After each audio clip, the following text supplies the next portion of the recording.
The Truth Lies in Bedtime Stories from See Through News. Series 3, Life on the Edge. Taiwan, China, America, and the moment I realized Mrs. Wang was mostly guessing what her husband said. Episode 9, Return to Big Chen Island 1. Now we're caught up with the lives of the Three Brothers Wang after their paths diverged around 1955. Let me tell you what Mrs. Wang told me Mr. Wang told her happened next. Now this is the crucial climax of this story.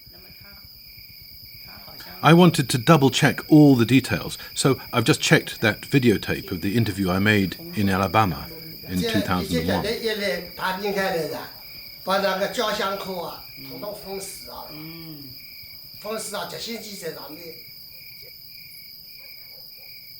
I'd forgotten there's an annoying gap at this point.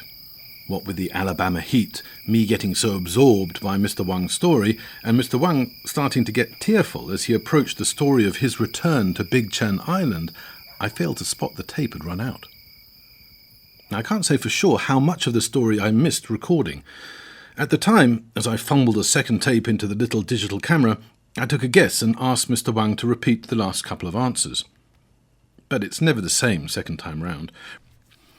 Repeating the same thing you just said is no fun. People tend to skip over a lot of the detail, and the translation I got on the tape from Mrs. Wang was a pretty sketchy summary. This means some of what follows is from my memory and the notes I took afterwards, once we'd all had a chance to recover. It was quite an emotional morning. By now, Mr. Wang, Mrs. Wang, and myself, each for our own reasons, were eager to get to the final part of the story. Mr. Wang, because he'd visited Big Chen Island a couple of months before and seemed keen to return there in his mind as quickly as possible. Mrs. Wang, because she was tiring and I think was also worried about the toll this story was taking on the emotional and excitable Mr. Wang. He died in his sleep of a heart attack a year later. So maybe Mr. Wang was already on medication for a heart condition and Mrs. Wang hadn't told me. As for me, I, like I hope you, was itching to hear the end of the story. From what I'd already heard, it promised to be the most extraordinary part of the entire narrative. The tape picks up the detailed narrative as Mr. Wang describes climbing the same steep, narrow path he pushed little Wang down almost 50 years to the day previously. But before we follow him up the steps, I should briefly explain how he'd got there. Now, as you'll know from the news, the People's Republic of China and the Republic of China, more commonly known as Taiwan, are still very much around. Their dispute, stretching back to 1949, has evolved from who should be in charge of China to whether Taiwan is now an independent state, but it still remains very much unresolved. In many ways, it's a bigger geopolitical tinderbox than ever. But ironically, this remarkable final chapter in the story of the Three Brothers Wang was made possible by the gradual warming of relations between the PRC and Taiwan over recent decades. After the Cold War ended, both sides of the Taiwan Straits started to focus more on economic development than ideological differences. Not exactly make love not war, but definitely make money not war. Direct postal services were restored, allowing families to contact each other for the first time in decades. That's what made Middle Wang think of addressing his first letter to his old address on Big Chen Island. A few years later, once other Big Chen Island friends had alerted him to the new house numbering system the communists had introduced, Middle Wang received his first reply. It was from Big Wang. Now, despite his own disability, his missing eye, Big Wang was now living with and caring for their younger brother. On the interview tape, Mr. Wang disappears from the screen for a minute or so at this point. He returns with a biscuit tin full of the letters he'd received from his brothers on Big Chen Island. He holds that first letter from Big Wang up to the camera, his eyes welling up again. Now, Middle Wang had learned to read in later life, but still only spoke his dialect, so on the tape it's Mrs. Wang who reads it aloud. In the letter, Big Wang describes his return to Big Chen Island in 1995. 40 years after he'd left Big Chen Island for the mainland, Big Wang returned to the same little wooden jetty. Instead of the cash earned from his dried squid, Big Wang carried a battered canvas army backpack containing a change of clothes, his demobilization documents, his army pension, and hope in his heart. Everything was modernized, but recognizable. Electric power lines now formed a spider's web over the roads and paths. Mopeds and motorized rickshaws now outnumbered donkey carts and bicycles, but Big Wang knew where he was. He had no problem following the same road along the beach. He found the steep, narrow path leading up to their old cottage. When he reached the garden gate, he recognized the wooden wheelbarrow, now full of 9-story pagoda basil.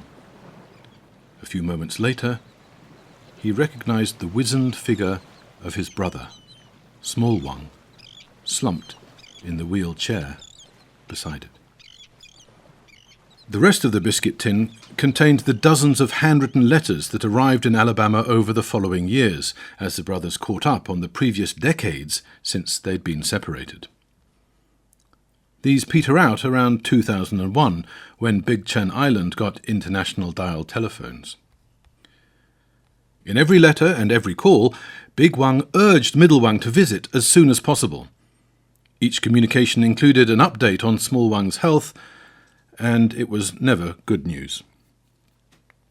Many obstacles stood between Middle Wang, now an American citizen, and his brothers on Big Chen Island, located in a militarily sensitive zone. Cross-Straits relationships steadily improved over the 90s and early 2000s, but progress was anything but smooth. From time to time, some diplomatic incident would set things in reverse, ratcheting up tensions beyond saber-rattling to launching mainland missiles that dropped just short of Taiwan. But the tensions gradually receded, and one by one, Middle Wang's fellow evacuees in exile in Alabama and elsewhere made it to China, where they'd meet their relatives on the mainland. Families were being reunited.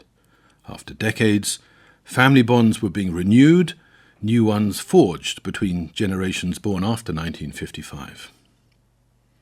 The brothers Wang looked into meeting in Shanghai, but by the time Middle Wang could make the trip, Small Wang was too frail to travel. Finally, in 2001, 2 months before I recorded the interview, Middle Wang joined a small group of Big Chen Island evacuees returning to their home, half a century after their frenzied, panicked, last-minute evacuation. You now know the stories they shared with each other. You've heard how these three brothers, after growing up on the edge of a China in chaos, were separated and then spent decades not knowing each other's fates. Big Wang, patrolling the borders of China as it isolated itself, then reconnected with the world.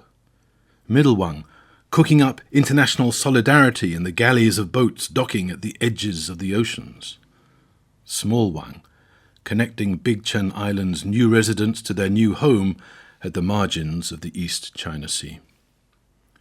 So, let's leave them, toasting each other with home-distilled sorghum liquor, snacking on Big Chen Island dried squid, eating duck egg omelette with 9-story pagoda basil harvested from Small Wang's wooden wheelbarrow. First they, then I, and now you too, can wonder at their bad luck at being parted and their even more extraordinary good fortune at being reunited. In episode 10, Return to Big Chen Island 2, we find out what really happened. The Truth Lies in Bedtime Stories is a podcast from See-Through News. See-Through News is a not-for-profit social media network with the goal of speeding up carbon drawdown by helping the inactive become active. Life on the Edge was written, narrated and produced by SternWriter. Audio production by Rupert Kirkham. Thank you for listening.